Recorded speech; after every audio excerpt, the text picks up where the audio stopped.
in commodity salary ne the structure we. Then they will look at the composition of Enrique, the backroom staff. Why not retaining on the existing PSG or backroom staff? So and only the omobe, but and none L'Equipe, a newspaper of France, on the headline near Paris attack à Louis. There's a PSG attacks Luis Enrique. It's a more call for Luis Enrique to be their next coach, or a former Spain coach, former Barca, former AS Roma. He needs little introduction because he's a popular figure once as a player and then also as a coach. Or you'll be what distinguishing a hopper. Now, this is what we are picking up. The likely backroom staff members in here, Jesus Casas, the first assistant. João Sacramento, already the second assistant coach at PSG. Okay. So even after sacking Christophe Gaultier, still a second assistant coach. Or Obia, Luis Campos, the sporting director, no, and they appointed no. So he's a political appointment. He will be part of Enrique backroom staff.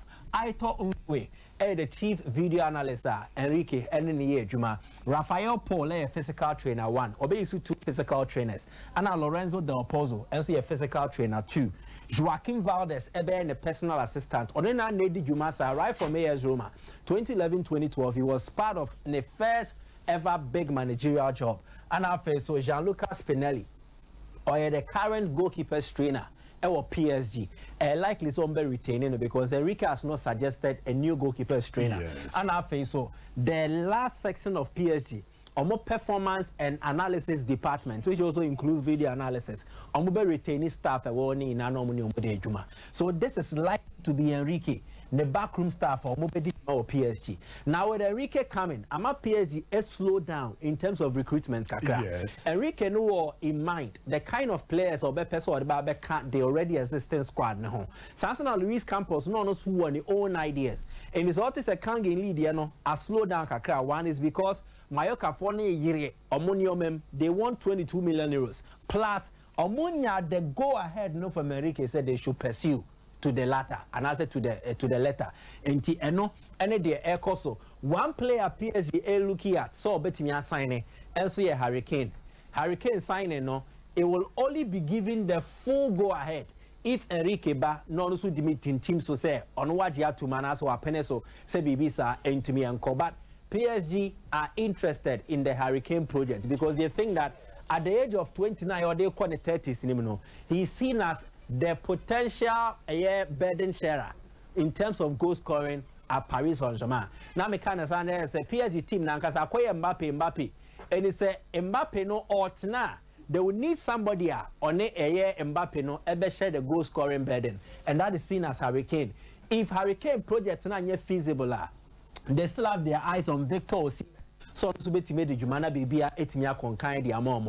in the next few days, for this week, you behu how concrete PSG interest in Hurricane it here. Hurricane suitors not as so high.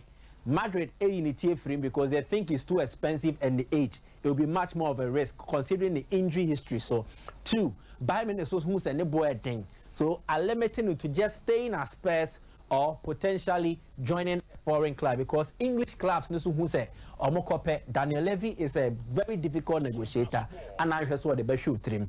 The next one Marco Verratti in the future the contract tankasa they be ended 2026 now Enrique ni names on a brand table to us and on an end to us because they think that as things stand Marco Verratti stands and an status assessor from one of the untouchables to Obia, likely so Betmiatono. He's attracting interest from Saudi Arabia. And there are very few clubs in Europe who mope back on AS Roma. Yes. Roma nyope, but akoye Sikasem. Sikasem they don't have money to offer. One in terms of buying him outright from Paris Saint-Germain. But the two clubs, Roma and PSG, are more very good relationship. It don't make me negotiating for a loan deal in the event. Say PSG yes or more a giant Marco Verratti kwine amanakwa. But say all loan swa need salary or gini year no, it is a bit on the high. Or by the top earner. AS Roma. Are they even in a position to pay off? Because Roma needs to balance the books to meet FFP regulations, which is financial fair play. Yes. Verratti close to 12 million and then 15 million euros. In between that range. Will Roma be able to convince him, say, beating it down? on this number. Into Wesley and Koma, in the course of the week or in the next 2 weeks, expect something to happen. There will be movement concerning Marco Verratti. Already, personally, Mourinho entourage na freno. I'm a coach ni needing Komo. The players not giving his all because of our national team camp. But so Oba, they expect to be a response from the camp of Marco Verratti. Was on board Serie A Nibida. Yes. So it is something a ticket Roma for no SL to convince him. So we Italy ni mapa. But ball league nibi and sana potentially o carry another way. Now look at Thomas Tay party. Arsenal stands nenye say chinchine twamo ton party. Na etese ankasa. Good. Partey was one of the untouchables in the Arsenal squad. Injuries, any loss of form kakra. Arsenal for no I think it twice about the status in the club. So once Arsenal call all out for Declan Rice, it is because they want to upgrade their midfield. Okay. Because of more upgrade your midfield and just more torn more in Ako. Likely say Granit Xhaka might leave. But Arsenal will be very tactful in how they approach this. Because on person of Beton Xhaka, no atom Partey so a boom. But if any good offer for Partey bar or Beji. Momo Dianaze. As they are on Shadow Nigamanso. Exactly. But Iskaba is a Remedy near Yuki Casimiro. Simple. Yen Tono Bascana Skaba and more dua, yeah, Beji. So that is the stance Arsenal have on Partey. It means that the importance wa Teta team is what. Yes. First, and the second, now Teta Sihuno no. Who said now there are options who can take him to a better level than what Partey did. In terms of Partey situation, no, acquire a bit in limbo. AC Milan kodim komo. Sa response we no munyai. Say enya pay nearby the TT loan nehe. Oh scar, come and bid. We will negotiate. Uniska, we keep our player. But the NTF Arsenal willing to do business for Partey. Say they are bringing in new players, potentially almost Abeka Kai Havertz, almost Abeka Declan Rice. These will become high earners on the Arsenal wage list. Among person wage list. Oh, okay. So one of the high earners near Partey, if they can move him, Ebema wage bill no, as way easy kakra. Now the almost because Arsenal wants to run a perfect or a successful sporting model as well as a business model. On person or better players need now face the na creative problems at the amount in the financial aspect. So if Arsenal is selling Partey, they will go for this boy Romeo Lavia, who is also an option for Chelsea and that's a target for Chelsea. Now so Lavia now. They get a player who they can pay little in terms of the salary. They said the Partey, say Partey edge 12 million now. We wait to 4 million. Although so you save close to 8 million. Yes. And this boy can equally do a good job or Premier League experience. And any idea about Moshe.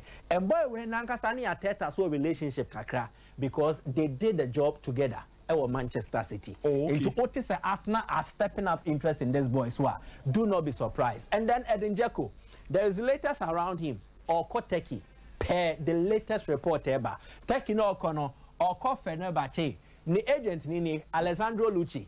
Lucci, your agent, or represent Italy players, typically Leonardo Bonucci, Daniele De Rosimo. Now, on the name Edin Dzeko, picture way, bra ye who no do Teki. On a Fenerbahce for Akodin Komo, and then Komotriana anymore. Fenerbahce will offer Dzeko 9 million euros for 2 years. Yes. Now we're joining a club, no. But any Dzeko Quentin Okoye, Wesley and a client, former Italy player Vincenzo Montella and your coach. Now you're Adana Demispor. The contract about a year. Now Fenerbahce was Saki Hoge Jesus. And in Komotriana about Dzeko, no. It was also including Abrantia and opening a fence Vincenzo Montella. So Fenerbahce for any pa, he is willing to negotiate, maybe be a him, and so at their mom. So expect Montella to development to Fenerbahce and also best step up. Luther did something about Kyle Walker Saturday in Bekawa. Yeah, Obabi did come on. I catch him by him for and say he's a player he wants. On Jim Mazraoui Windy and on to me find a so ento Benjamin Pavard, so Ortina and Nasa Oko. He wants an experienced and a proven winner in Kyle Walker. Bayern for Najiatum. Verbally, they have started talks with Manchester City. City for new him say almost Sabeka transfer fee. Almost a woman say Kawaka already 33 years. But among Tone for now, they will need to get something. So they are talking between 20 million to 30 million euros. So City will get a transfer fee and Kawaka will get his transfer wish. Moving away from Manchester City. The impact and the significance what because on 10 years more, Rico Lewis is stepping up. And to also call by now believe say e ade a ebetimi aboa no video way free Gigantes omo was Spain na Gigantes for no echo capture this video after a dinner between Pep Guardiola and Laporta. I don't call capture. We know Marco Kikaman, but they also had a football conversation as part of the dinner. Yes. When on the side, once you to me share baby, near Din Como Kuku, by a Pia Bontia, and then near Jedo Checha home, and to Medin Common Navy or Medidie. But I on the sidelines, and I for the capture. Now in Comono, they discussed the success of City. And now Laporta congratulating Pep Sobo and Abaso waiting me League because Pep is still interested in affairs at Barcelona. But as part of the conversation, now Laporta also who Pep stands, say or retaining LK Gundogan and also retaining or your primary target at the Mabasa after not getting Messi. Gundogan is the one seen as obe of a year Obama better than Pedri in terms of goal creation. That's what it. So Obe double number 8 or Bo Pedri or Bo a Gundogan. And Pep and so you say he is preparing a renewal offer for Gundogan. A contract never ended June 30. And now Laporta per assurance say in the event that Barca step up, no more we Gundogan. Pep Guardiola beti mu ana. Response of Pep demanded the Sankai. But it is expected that it was encouraging enough. And Barca in the next few days will likely step up interest in Gundogan, no matter so baby, especially after the international air window. No, so your baby transfers no will take phones air stage. Another one was João Cancelo. Cancelo the no so the echoes when they say Barca for any secure more turn outright. And the City will need to change their stance or a player more turn to a player or munya or mobile loan. So mobile loan the Barca are willing to take. Now, Sabasa far, the salary number anything. Per the discussions that went on, Man City will perhaps take part of Cancelo's salary no. Now, Omoja fa and so the Amabasa send a Barca Sikasemu Mwaya Diamo Muninti. They can be able to get these two quality players and then register them to play for next season. And as part of Enron Komono, but these two players were also part of the discussion. And any idea Barca for any player. So a former Barca coach would need to come to their rescue to help their transfer in the 2023-2024 summer. Man City Bobo never said that for the support. Say, one more man. Because I watch about why is that? Why is that? But in your pill, but here it's your Macono dear. Mesdames et messieurs, fantastic job.